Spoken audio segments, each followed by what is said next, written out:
आपका मेज़बान अली आदिल रूह की ग़िज़ा प्रोग्राम लेकर हाजिर है।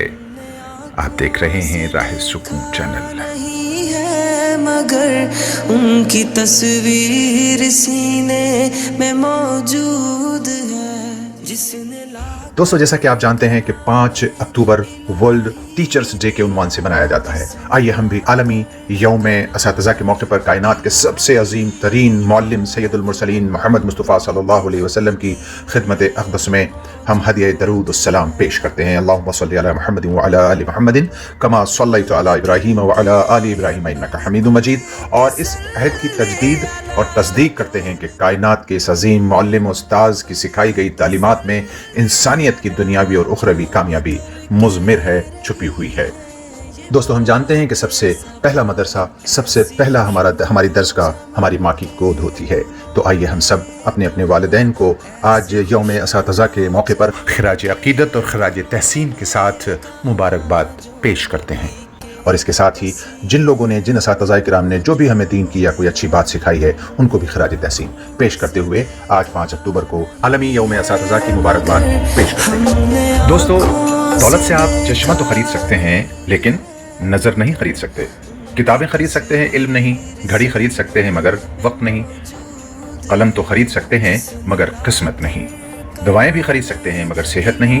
नरम बिस्तर खरीदे जा सकते हैं, मगर पैसे से चैन और सुकून वाली नींद हासिल नहीं की जा सकती। ऐशो इशरत के सामान आप खरीद सकते हैं, मगर इज्जत आप पैसे से नहीं खरीद सकते। समाज से इकराम, इखलास और अखलाक मानो नापैद हो गए हैं दोस्तों, जबकि ये तीनों ही खूबियाँ और खुसूसियात सेहतमंद, पुरअमन और पुरसुकून समाज की बुनियाद होते हैं। आज के इंसान ने पैसे को अपना मकसद हयात बना लिया है, जबकि मुक़द्दर की रोज़ी से कोई भागना भी चाहे तो नहीं भाग सकता। मुक़द्दर की रोज़ी उसको पहुँच कर ही रहेगी, लेकिन अल्लाह की ज़ात आली पर भरोसा न होने की वजह से इंसान ने मुक़द्दर की दुनिया के हुसूल में अपना चैन, सुकून और अमन खो दिया है। अल्लाह की तक़सीम बड़ी हिकमत के साथ होती है दोस्तों। किसी को दौलत और सेहत के साथ बेहिसी भी मिल जाती है, तो किसी को गुर्बत और कमज़ोरी में एहसास से ज़ियां। और बहुत कम ऐसे लोग हैं जिन्हें एहसास की दौलत से नवाजा जाता है दोस्तों, क्योंकि जब हिस्स मर जाती है तो इंसान का वजूद जिस्म में बेजान की मानिंद रह जाता है दोस्तों। जिस्म में फिर उसके बाद बदबू और ताफुन के सिवा कुछ बचता नहीं। आप शायद मेरे इशारे को समझ रहे हैं। हमको अल्लाह की ज़ात से हमेशा बेहतर गुमान और अच्छी उम्मीद रखनी चाहिए दोस्तों, क्योंकि वो हमारे गुमानों के हिसाब से ही अपने फैसले धरती पर भेजता है।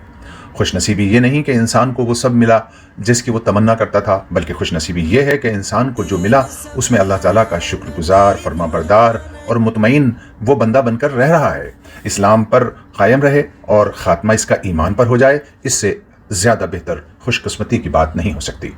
ऐ अल्लाह, हमको मखलूक के साथ हुस्न सलूक और अहसन अखलाक और अच्छे अखलाक की तौफीक अता फरमा। अच्छे अल्फाज और नरम लहजे के साथ लोगों से मुखातिब होने की हमें तौफीक अता फरमा। या रब्बुल इज़्ज़त हमारे गुनाहों को माफ़ फरमा दे और दोनों जहान में हमारे ऐबों पर पर्दा डाल दे। दुनिया और आखिरत की रुसवाई से हम सब की हिफाजत फरमा। हमारी ज़िंदगियों में आसानियाँ पैदा फरमा और हमें लोगों की ज़िंदगियों में आसानी पैदा करने की तौफीक अता फरमा। बीमारों को सेहत और मरहूमीन की मग़फ़िरत अता फरमा। आमीन या रब्बल आलमीन। दोस्तों, आज की दुआ के मुआविन है जनाब ज़हीर आलम अंसारी साहब। आपका मेज़बान अली आदिल आपसे इजाज़त चाहता है। कल इंशाअल्लाह नए उन्वान के साथ आपकी खिदमत में फिर हाजिर होगा। तब तक आप अपने ईमान अमाल का, अपनी सेहत का, अपने वालिदैन का, अपने सराउंडिंग का और हाँ, अपने मातहतों का बेहद ख्याल रखिए दोस्तों। अल्लाह निगहबान।